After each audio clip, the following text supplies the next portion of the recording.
What is up, everybody? Coach Juma here, and today we're going to be breaking down the hip thrust so that you are actually hitting your glutes the way you want to hit your glutes and not targeting other muscles, injuring yourself, or wasting your time in the gym doing the form improperly. And we're going to start with first understanding the biomechanics of the glute. You want to work out your glute muscle. It's going to be important to know how your glute moves and what angles you're going to need to put your body in so that you're targeting the glute as effectively as possible. The main movement pattern with a hip thrust is the hip extension aspect of the hip thrust. And that is when you're taking your hips from a flexed position to an extended position where your head to your knees are in a straight line. In order to do this in a way that's going to target the glutes effectively, you need to have a stable pelvis, an engaged core, and proper foot positioning as well, so that you're not too wide targeting other muscles or too narrow to target other muscles as well. I'm going to talk about each one of these one at a time and break down the common mistakes I see and what you should be aiming for when doing a hip thrust. Your foot positioning is often overlooked, both in how wide your feet should be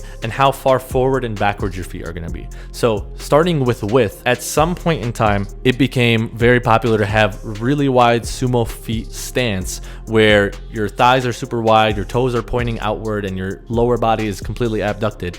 This does not target your glutes as effectively. It actually takes away a lot of your glutes. You may feel it in your glutes more, but what you're actually feeling is another muscle that goes up the side of your thigh called the piriformis. And this ends up in the middle of your pelvis underneath your glutes. So it feels like you're feeling your glutes because it's in the same place as your glutes, but it's not actually training your glutes. So being too wide, overly abducted, where your toes are rotated too far out, is going to target your piriformis instead of your glutes. So instead of being all the way wide, aim for about shoulder width apart with a slight abduction. You don't want to have your toes completely forward. You just don't want to be completely wide either. Somewhere in the middle that is comfortable for you, using that as your proper foot positioning.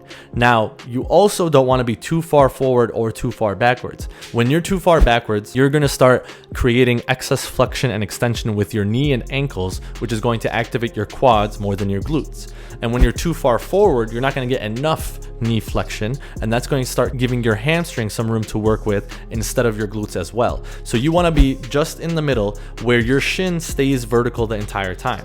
With your feet being too far forward, your shin will start bending backwards towards you. When your feet are too close to you, your shin is going to be bending forward. You want a straight vertical shin that is perpendicular to the ground when you are doing a hip thrust, and it's going to stay vertical throughout the entire movement of the hip thrust. The next part is actually knowing how to stabilize your pelvis and brace your core, and these kind of go hand in hand, because to have a stable pelvis, you need to have a braced core as well. What does it look like to not have a stable pelvis? There's two main things to look at, and they're going to be at the bottom of the hip thrust and at the top of the hip thrust. At the bottom of the hip thrust, you don't want only your lower back, stomach, and hips coming down. That's a sign of a poor braced core, because now your spine is extending and not staying stable and straight. You want a neutral spine when going down and coming up, because that's going to actually use your glutes as opposed to your ab muscles and your lower back muscles to bring the weight up. So when you have this curved spine look where just your lower stomach, your lower back, and your hips are coming down, that's a sign that you are not bracing your core properly. Your pelvis isn't stable, and you're not going to be using your glutes as effectively doing this way. Conversely, at the top of the hip thrust, you don't want to hyperextend your hips either. You want to stop at full extension, which is going to be where you're at a tabletop position. Your body is going to be flat from your chest to your knees. If your hips are higher than your chest or your knees, you're hyperextending at the hips, putting excess tension on your lower back and using your lower back muscles to get that little extra 2 inches, which stops using your glutes at that point as well. Pushing further isn't going to be helping, and coming down without bringing your torso up with you isn't going to be helping either. So instead of falling for either of those traps that aren't going to be targeting your glutes as effectively, start in the hip extended position and make sure you are bracing your core. You have air in your diaphragm as you come down, and when you come down, your entire torso comes up with you. Again, your torso moves as one unit from your head to your hips It's one straight line to come down. You're at the bottom of the hip thrust in a V shape as opposed to having a curve when you're not bracing your core properly.